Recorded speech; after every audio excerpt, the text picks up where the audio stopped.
저는 우리 하늘사랑교회가 오늘 이곳에 모인 성도 여러분이 그 중심에 성령님이 계심을 믿고 믿음으로 한 걸음 한 걸음 나아가십시오. 하나님의 놀라운 권세는 나타날 줄 믿습니다. 다 찾으셨으면 다 같이 한 목소리로 합독하겠습니다.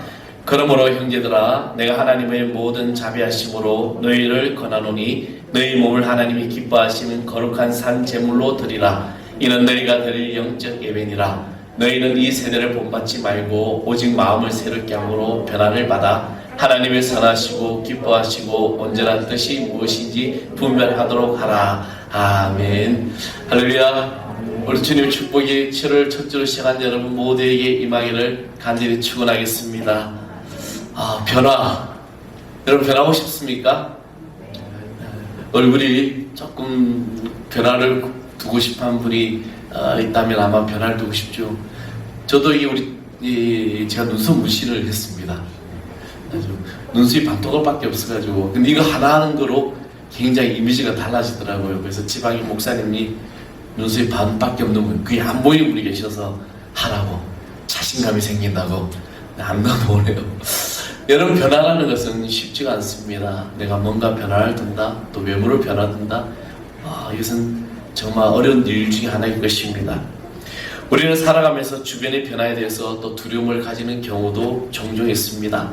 학생이 학교를 옮겨서 전학을 갔을 때 그곳에서 또 적응하는데도 두려워하기도 하고, 혹은 또 직장을 이직할 때, 때로는 삶의 자기의 어떤 자신의 인생에 대해서 자신 스스로에 대한 무엇인가를 변화를 두고 싶어 하는 행위들이 있는데, 그 행위에 대해서도 두려워하고 또 그것을 인하여 힘들어하는 경우도 많이 있다는 것입니다. 그런데 이 행위에 적극적으로 변화를 이루어가는 사람이 있는가 하면 그렇지 못한 경우도 있다는 것입니다. 리차드 코치가 쓴 행복으로 가는 7가지 습관이라는 책을 보면, 행복하기 위해서는 운동으로 상쾌함을 느끼고 책과 신문, 좋은 주제를 통한 토론 등으로 정신적 자극을 받으며 선행을 통하여 행복지수를 높이고 마음을 통하는 사람과의 대화를 통해 휴식을 얻고 스스로 격려하고 칭찬하며 살아야 한다라고 했습니다. 근데 우리가 요즘 살아가는 세상은 스마트폰이 최고지 않습니까? 아까 예배 전에 잠깐 고무줄 놀이 이야기가 나와가지고, 근데 우리 어릴 때는 고무줄 놀이, 돌치기 놀이, 노는 거랑 꼭 마당에 있는 거, 땅에 있는 거, 그 고무줄 하나 가지고 학생들 쉬는 시간만 되면 대대로 놀고 점심시간에 그렇게 뛰어다니고 해서 하지 않습니까? 근데 요즘 아이들은 어떻습니까? 그냥 스마트폰 하나만 있으면 다 되는 걸로 생각하고 있습니다. 근데 행복해지기 위해서는 그런 놀이가 아니라 우리가 서로를 교제하며 나누는 것이라고 코치는 이야기하고 있습니다.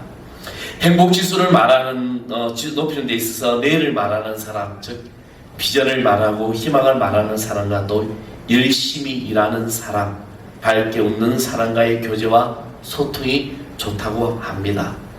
그 무엇보다도 우리의 생각이나 우리의 말이나 우리의 꿈이, 이런 것들을 주님을 믿는 믿음으로 하나님께서 복 주실 만큼 깊고 풍성하게 소유하는 것이 바로 삶의 축복이 된다는 것입니다.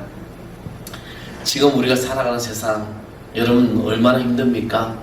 정치적으로나 경제적으로나 또 여러 가지 어떤 사회적으로 우리에게는 정말 힘든 일들이 일어나고 있습니다.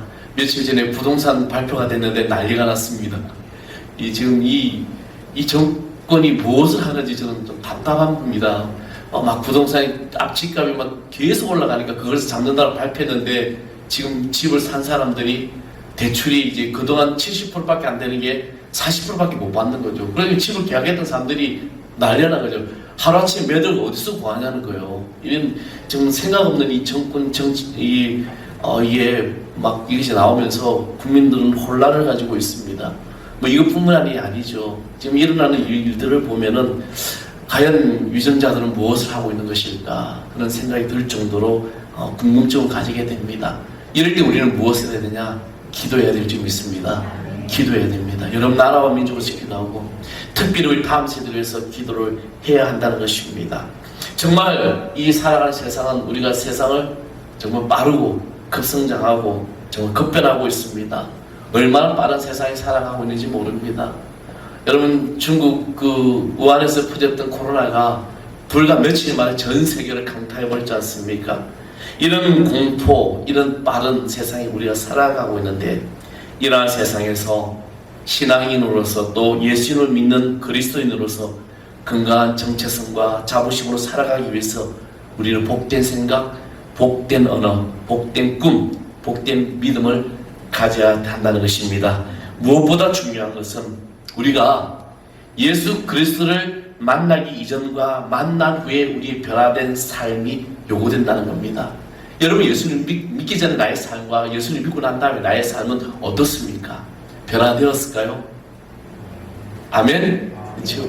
분명히 변화가 일어나야 한다는 것입니다. 우리가 이 변화에 변화하지 않는다면 앞으로 다가올 세상은 결코 믿는 신앙인에게 있어서 엄청난 영적 싸움과 환난과 그리고 거친 파도가 계속해서 몰려 일어날 것이라는 겁니다. 오늘 로마서 12장의 말씀 바로 구원을 얻은 자가 어떠한 자세로 변화를 받아 살아가야 하는가라는 질문에 대한 답이라는 겁니다. 사도 바울은 거기에 대한 답을 오늘 이 본문 말씀을 통해서 바로 성도가들이 영적 예배라고 결론을 내립니다. 여기서 말하는 예배란 무엇일까? 물론 교회에서 드리는 이 예배도 상당히 중요합니다. 지금 한국 교회가 코로나로 인하여 힘든 것 중 하나가 예배 인원이 다 떠나갔다는 것입니다. 여러분 중세교회에 전염병이 돈 적이 있었습니다. 중세시대에. 그때 이 모든 이 병의 원인이 신앙적인 이유로 교회를 탓했습니다. 그러다 보니 교회가 엄청나게 떠나버리고 박해를 받았죠. 엄청난 그때 교회가 쇠퇴했던 시대가 바로 그 시대입니다. 이 사회라는 구조는 뭔가 하나 터지게 되면 그 희생양을 만드는데 그 희생양은 바로 교회를 만들고 있는 거죠. 중세시대와 똑같이 지금 흘러가고 있습니다. 이러한 때 예배 인원이 지금 온라인 예배라는 이유 하나로 그냥 엄청나게 많이 빠져나가고 있죠. 물론 교회에서는 이 예배도 중요하고 그러나 오늘 사도 바울이 말하는 이 예배를 말하는 것은 바로 우리의 모든 심령, 우리의 영혼과 우리 모든 전 인격을 포함한 여러분 자신의 삶의 제사를 뜻하고 있습니다. 이것은 바로 1절 말씀에 너희를 권하노니 너희의 몸을 하나님이 기뻐하시는 거룩한 산 제물로 드리라. 이는 너희가 드릴 영적 예배니라. 아멘. 여러분의 모든 삶을 산 제물로 드리라는 겁니다. 이 산 제물로 드리라 해서 내가 각을 떼고 하는 것이 아니라 모든 삶의 순간순간 바로 하나님이 기뻐하시는 삶이 되어야 된다는 것입니다. 그러면서 주신 말씀이 바로 그 말씀이죠. 이 세대를 본받지 말고 오직 마음을 새롭게 함으로 변화를 받아 하나님이 선하시고 기뻐하시고 온전한 것이 무엇인지 분별하라는 것입니다. 이것이 바로 삶의 제사라는 것이죠. 우리가 예수를 믿는다, 교회를 다닌다고 말하면서 여러분의 삶의 모습이 어떠한 모습으로 살아가고 있습니까? 여전히 우리는 불을 품고 가지고 있고 여전히 나는 용서하지 못하고 있고 여전히 나는 성령의 인도하심이 없이 살아간다고 있다면 과연 하나님께서 나에게 원하시는 삶의 제사를 드리고 있느냐는 것입니다. 바로 지금 우리는 영적으로나 교회적으로나 힘든 이 시대를 살아가는 그리스도인들 우리에게 동일하게 말씀하십니다. 그것은 바로 변화를 요구하는 것이죠. 그러니까 어떠한 변화를 하나님께서 우리에게 원하고 계실까? 먼저 마음의 변화를 요구하고 계십니다. 여러분 마음의 변화란 무엇일까요? 그러면 우리의 가치관이 변해야 된다는 것입니다. 나의 인생관이 바뀌어야 돼요. 그리고 우리는 이 비전을 말한다는 것입니다. 밝고 맑은 여러분의 좌상을 갖는 것을 말하고 하나님의 말씀과 약속을 믿는 마음으로 그 마음으로 주님 말씀에 순종하는 것이 바로 우리의 마음의 변화가 일어나는 겁니다. 우리 양심이라는 것이 있죠. 양심이 무엇입니까? 뭔가 잘못을 하고 뭔가 어떤 깜찍한 거 있으면 그 양심이 막 말을 하지 않습니까? 그 양심이 바로 오늘 우리는 그리스도의 마음을 품어야 될 줄 믿습니다. 하나님의 말씀에 내가 순종하지 못한 삶을 살아가고 있다면 우리는 하나님께서 성령이 주시는 이 책망을 들어야 되는 것이죠. 나와 함께 하시는 하나님이시기에 우리는 사람들과 관계에서도 선하고 의롭고 아름다운 마음으로 가질 수 있다는 것입니다. 그렇잖아요. 예수님이 나와 함께 하신다면 여러분의 말과 여러분의 행동과 여러분의 삶의 모습이 그대로 저 세상 사람들과 똑같이 할 수 있을까라는 것이죠. 우리는 주님이 내 마음에 계시기 때문에 나와 함께 하신 하나님이 계시기 때문에 우리 마음먹기에 달린 일들이 얼마나 많은지를 우리는 알고 있습니다. 우리는 그리스도의 마음을 품고 이 마음이 변화됨으로 우리의 마음 헤아리신 하나님께서 저와 여러분과 함께하여 주실 줄 믿습니다. 그리고 우리의 태도와 습관의 변화가 요구됩니다. 하나님의 복을 받기 원한다면 하나님 앞에서의 태도가 우리는 복 받기에 합당해야 할 것이라는 겁니다. 하나님 앞에서 우리가 복 받을 수 있는 것이 바로 예배와 우리 신앙의 태도입니다. 그래서 예배하는 자 하나님의 영이시니 신령과 진정으로 예배하라고 말씀하셨습니다. 이 예배가 오늘 주일날 이곳에 모인 거룩한 예배, 이 예배뿐만 아니라 삶의 터전에서 여러분 모든 삶이 바로 이 예배자의 삶이 되어야 될 줄 믿습니다. 우리 예배하러 올 때 경건하게 오지 않습니까? 예배하러 올 때 잘 이쁘게 하고 올려오르고, 저는 주일날마다 아침에 오늘은 무슨 넥타이를 맨가, 어떤 양 어떤 옷으로 코디할까, 어떻게 하면 하나님 보시기에 내가 모습이 아름다울까, 그렇죠? 이 모습으로 우리가 예배자의 자리에 서게 됩니다. 그런 모습을 보시 하나님께서 우리의 태도를 보시고 얼마나 기뻐하시냐는 거죠. 그냥 세례받 달랑달랑 끌고 오는 것이 아니라 정말 내 모든 삶의 정성을 다한 이 모습, 이것이 하나님 보시기에 거룩한 예배가 된다는 것입니다. 우리는 인간관계에서 성공을 원한다면 바로 사람을 대할 태도도 바뀌어져야 한다는 것입니다. 사람을 서로 만났을 때 좋아하는 사람이 되어야 되는 것이죠. 겸손함이 배어있는 인간관계와 교만하지 않고 무례하지 않고 다른 이들을 업신여기지 않고 부정적인 많은 태도를 취하지 않는 것입니다. 오직 우리는 긍정의 말을 하는 것이죠. 이런 태도와 습관의 변화가 바로 우리가 하나님의 복을 받는 그런 믿음의 초석이 될 줄 믿습니다. 괴테는 비록 저녁이라도 햇빛을 비추면 빛이 난다라고 했습니다. 이 모든 것이 바로 우리 자신의 태도와 습관을 늘 되새겨보게 되는 것입니다. 만약에 여러분의 삶에 내가 정말 태도와 변화가 일어나지 않는다면 주님 앞에 여러분 모든 것을 맡기십시오. 내 힘으로 할 수 없습니다. 전적인 성령님 의지하고 기도하면서 우리의 태도와 습관을 바뀌어질 때, 되새길 때 바뀌어질 줄 믿습니다. 여러분 문제가 있다면, 또 누군가가 그것을 지적해 주었다면 성령님이 나를 인도하심을 깨달으십시오.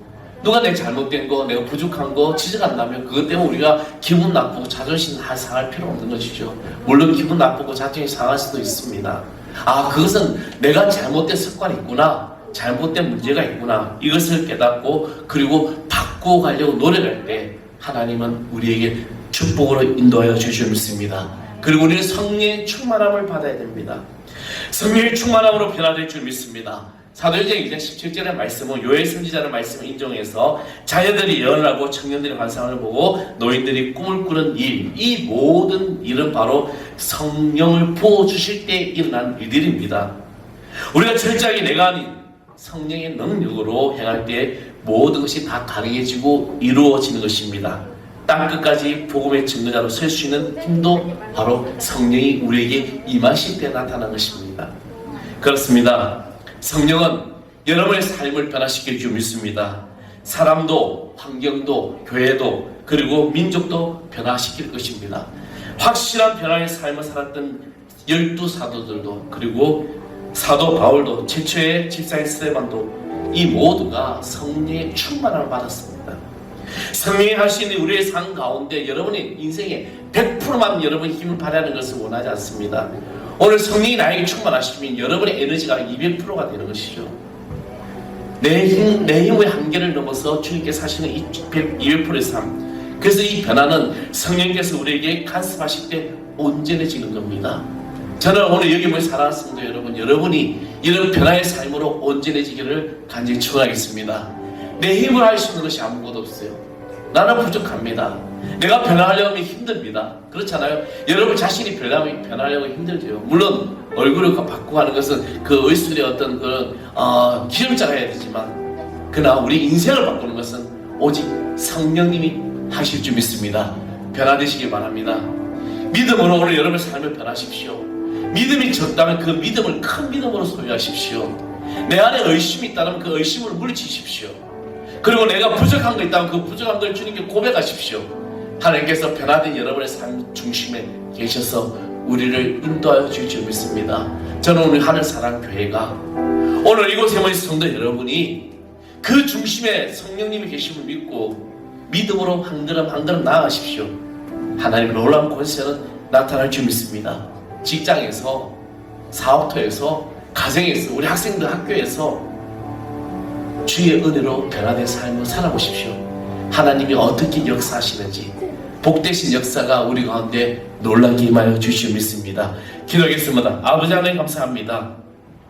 우리 모든 삶이 변화의 중심에 서게 해주시고 7월 이 한 달도 이제 이전된 나의 삶이 아니라 새로운 삶으로 이 세대를 본받지 아니하고 오직 말씀에 순종하며 승리한 하나님의 자녀 되게 하여 주시옵소서. 주여 거룩하신 아버지 하나님, 우리 하늘 사랑교회가 이곳에 성도들이 믿음으로 아버지 서게 해주시고 믿음으로 양육된 하나님의 귀한 자녀들 되게 하여 주옵소서. 그래 복되신 역사를 이루는 귀한 성도들 되게 하여 주옵소서. 이 한 달도 승리하게 해주시고 주의 거룩한 역사 나타나게 하여 주옵소서.